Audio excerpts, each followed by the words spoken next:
नमस्कार। आप सुन रहे हैं हमारा साप्ताहिक कार्यक्रम प्रादेशिक समाचार दर्शन। मैं हूं राशिद अहमद खान। श्रोताओं, कार्यक्रम के आज के अंक में हम लेकर आए हैं विभिन्न जिलों की समसामयिक गतिविधियों पर विशेष रिपोर्ट।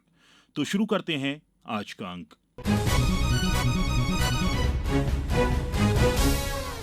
बैतूल जिले में वुडन और फर्नीचर क्लस्टर से 2000 लोगों को रोजगार मिलेगा। और जानकारी दे रहे हैं हमारे संवाददाता मयंक भार्गव। बैतूल जिले में मध्य प्रदेश शासन की बहुआयामी एक जिला एक उत्पाद योजना अंतर्गत बैतूल तहसील के ग्राम कढ़ाई में सूक्ष्म लघु एवं मध्यम उद्यम विभाग अंतर्गत राज्य क्लस्टर विकास योजना के तहत वुडन एवं फर्नीचर क्लस्टर का निर्माण किया जा रहा है। वुडन एवं फर्नीचर क्लस्टर की स्थापना होने के पश्चात जिले में लगभग 100 से अधिक औद्योगिक इकाइयों की स्थापना की जाएगी, जिसमें प्रत्यक्ष एवं अप्रत्यक्ष रूप से लगभग 2000 लोगों को रोजगार की प्राप्ति होगी। महाप्रबंधक जिला व्यापार एवं उद्योग केंद्र रोहित डाबर ने बताया कि उक्त क्लस्टर के निर्माण के लिए जिला स्तरीय नजूल निवर्तन समिति के द्वारा कार्यालय जिला व्यापार एवं उद्योग केंद्र बैतूल को कुल 20 हेक्टेयर भूमि आवंटित की गई है। इस क्लस्टर से बैतूल जिले का औद्योगिक विकास होगा और मध्य प्रदेश शासन की नीति के अनुसार जिले में उद्योगों की स्थापना कर निवेश को आकर्षित किया जाकर रोजगार का सृजन किया जा सकेगा। प्रादेशिक समाचार दर्शन के लिए बैतूल से मयंक भार्गव। प्रदेश में विगत दिनों विधिक सेवा प्राधिकरण द्वारा आम नागरिकों को न्याय के प्रति जागरूक करने के उद्देश्य से विधिक सेवा सप्ताह का आयोजन किया गया।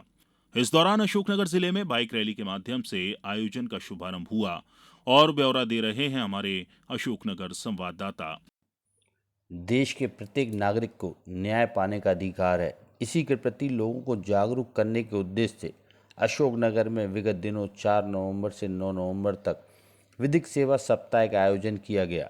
इस न्यायोत्सव का शुभारंभ अशोकनगर जिला न्यायालय के प्रधान जिला एवं सत्र न्यायाधीश प्रकाश चंद्र आर ने बाइक रैली को हरी झंडी दिखाकर किया। बाइक रैली के दौरान राइडर्स ने नगर के प्रमुख स्थानों पर जाकर लोगों से बातचीत की तथा न्याय की प्रक्रियाओं के बारे में बताया। इस दौरान उन्होंने ट्रैफिक नियमों का पालन करने का संदेश भी दिया। अशोकनगर न्यायालय के प्रधान जिला एवं सत्र न्यायाधीश प्रकाश चंद्र आर ने आकाशवाणी को बताया, इसके अंतर्गत अनेक तरह के कार्यक्रम रखे गए थे, जिनमें निबंध प्रतियोगिता और चित्रलेखन, पेंटिंग, मैराथन, विधिक सेवा शिविर, रक्त परीक्षण शिविर आदि कई आयोजन रखे गए और अशोकनगर जिले की आम जनता ने भी उसमें सहभागिता निभाई है। न्याय विभाग के अलावा अन्य संबंधित विभागों ने भी अपना अमूल्य योगदान दिया है और मेरे मत में ज्ञान उत्सव का सप्ताह सुचारू रूप से संपन्न हुआ है। जाहिर है विधिक सेवा प्राधिकरण का देश के नागरिकों को उनके न्याय के अधिकार के प्रति जागरूकता का यह न्यायोत्सव सकारात्मक संदेश दे गया। सप्ताह भर चले जागरूकता कार्यक्रम से लोग लाभान्वित हुए और उन्हें अपने न्याय के अधिकार का गुरु मंत्र मिल गया। अशोकनगर से आकाशवाणी समाचार दर्शन के लिए डॉक्टर नीरज शुक्ला की रिपोर्ट। अनूपपुर जिले में उगते सूर्य को अर्घ्य देने के साथ लोक आस्था का महापर्व छठ संपन्न हुआ। पेश हमारे संवाददाता अजीत कुमार मिश्र की ये रिपोर्ट। कठिन तप एवं स्वच्छता तथा शुद्धता का प्रतीक माने जाने वाला छठ महापर्व नहाय खाए से शुरू होकर 60 घंटों के कठिन व्रत एवं उपासना के पश्चात उगते सूर्य को अर्घ्य देने के साथ संपन्न हुआ।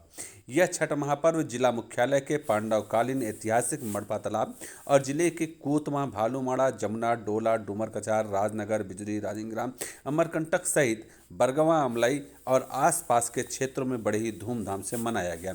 जहां पर छठ महापर्व के नगरपालिका परिषद अनूपपुर द्वारा तालाबों एवं छठ मनाए जाने वाले स्थानों का निरीक्षण कर छठ पूजा करने वाले भक्तों को सुविधा को देखते हुए साफ सफाई एवं अन्य सुविधाएं प्रदान की गई थी। जहां पर छठ के प्रमुख दिन छठ उपासकों द्वारा अपने परिवार के साथ कांचे ही बांस की बघैया, छठ करब हो आदि लोकगीतों के साथ छठ घाट पर पहुंची। वहीं कुछ उपासक दंडवत करते हुए तो कुछ अपनी मन्नत पूर्ण करते होने पर गाजे बाजे के साथ छठ घाट पहुंची, जहां डूबते सूर्य को अर्घ देने के साथ अपने अपने घरों को चली गई।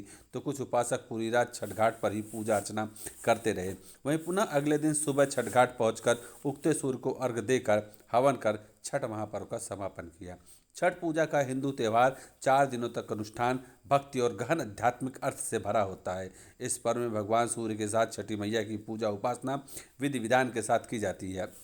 यह सबसे कठिन व्रतों में से एक माना जाता है। इस पर्व में आस्था रखने वाले लोग साल भर इसका इंतजार करते हैं। जिले के कोयलांचल के नगर परिषद डूमर कछार पौराधार क्षेत्र में बड़े ही धूमधाम और उमंग के साथ छठ का महापर्व मनाया गया। निकाय क्षेत्र में श्रद्धालुओं को किसी प्रकार से छठ घाटों की असुविधा नहीं हो, इसको लेकर निकाय के निर्वाचित जनप्रतिनिधियों, अधिकारियों एवं कर्मचारियों ने आपसी टीम वर्क के माध्यम से सभी व्यवस्थाएं चुस्त दुरुस्त की गई थी। इस दौरान बिजली स्थित सूर्य मंदिर में प्रदेश सरकार के कुटीर एवं ग्रामोद्योग मंत्री दिलीप जायसवाल पहुंचकर भगवान भास्कर का विधि पूर्वक पूजन अर्चन कर व्रती महिलाओं से आशीर्वाद लिया गया। साथ ही स्थल पर मौजूद लोगों से भी मुलाकात कर उन्हें छठ महापर्व की शुभकामना दिया गया। इस दौरान मंत्री ने कहा कि भगवान सूर्य शाश्वत हैं, जिन्हें हम न केवल देख सकते हैं बल्कि उनके बिना मनुष्य सहित पशु पक्षी, पेड़, वनस्पति इत्यादि किसी के जीवन की कल्पना भी नहीं किया जा सकता है। यही कारण है कि भगवान सूर्य का उपासना अत्यंत ही महत्वपूर्ण है। कभी उत्तर भारत के बिहार, झारखंड एवं उत्तर प्रदेश के प्रारंभ हुआ छठ त्यौहार आज विश्व के अधिकांश स्थानों पर श्रद्धाभाव के साथ मनाया जाता है। जहाँ जहाँ भी उत्तर भारतीयों की संख्या है वहाँ यह त्यौहार निश्चित तौर पर मनाया जाता है। जिले के संजय नगर में नियम और संयम के सूर्य आराधना की पूजा के 4 दिनी छठ व्रत तीसरे दिन गुरुवार को हजारों व्रतधारियों ने अस्त होते प्रत्यक्ष देवता सूर्य के तालाब में निर्जल खड़े होकर नमन किया। संजय घाट में कमर तक पानी में खड़े होकर अर्घ्य दिया गया और छठ मैया का पूजन किया है। आयोजन स्थल पर रात भर पूजन का उल्लास नजर आया। प्रादेशिक समाचार दर्शन के लिए अनूपपुर से मैं अजीत मिश्रा। राष्ट्रीय एवं राज्य विधिक सेवा प्राधिकरण के निर्देशानुसार पश्चिम निमाड़ के बड़वानी जिले के न्यायालय में भी न्याय उत्सव विधिक सेवा सप्ताह 4 से 9 नवंबर तक मनाया गया। और जानकारी दे रहे हैं हमारे संवाददाता शिवपाल सिंह सिसोदिया।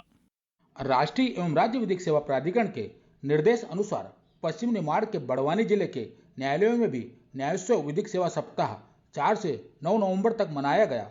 अध्यक्ष एवं प्रमुख जिला न्यायाधीश महेंद्र कुमार जैन के निर्देश पर विधिक सेवा सप्ताह के अंतर्गत न्यायालयों में वाहन रैली, नुक्कड़ नाटक, चित्रकला, मैराथन दौड़, वरिष्ठ जन संवाद कार्यक्रम का आयोजन कर लोगों को जागरूक किया गया।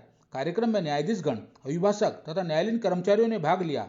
प्रादेशिक समाचार दर्शन के लिए बड़वानी से मैं शिवपाल सिंह सिसोदिया। भिंड जिले में बाल भिक्षावृत्ति की रोकथाम के लिए जागरूकता अभियान चलाया जा रहा है। पेश हमारे संवाददाता अनिल शर्मा की रिपोर्ट। भिंड जिले में बाल भिक्षावृत्ति की रोकथाम के लिए जागरूकता अभियान चलाया जा रहा है। इस अभियान में जिला प्रशासन के विभिन्न विभागों का सहयोग लिया जा रहा है।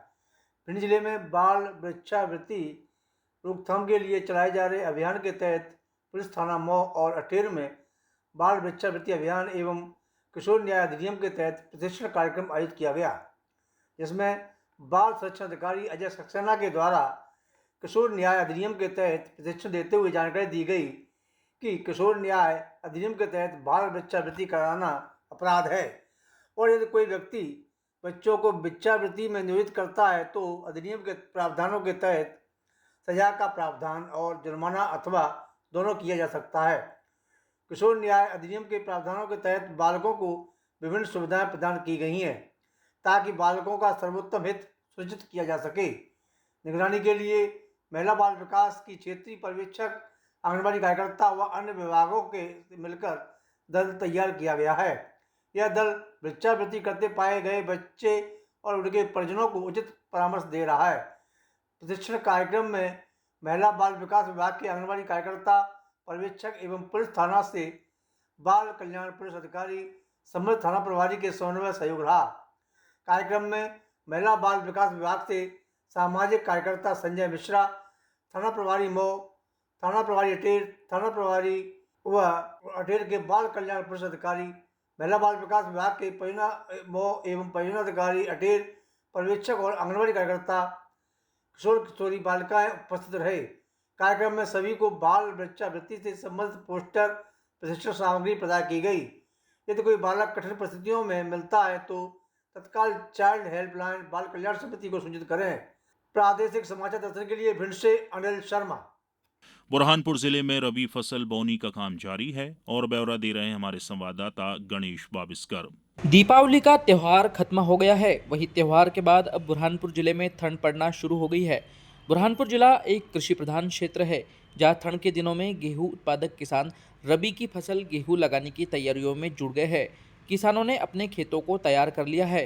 खाद केंद्रों पर गेहूं के बीज को लेकर किसान पहुंच रहे हैं।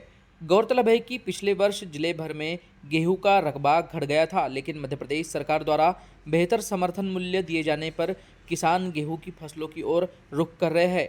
किसानों ने इस बार अच्छे उत्पादन की आस लगाई है। प्रादेशिक समाचार दर्शन के लिए बुरहानपुर से गणेश कुमार बाबिस्कर की रिपोर्ट।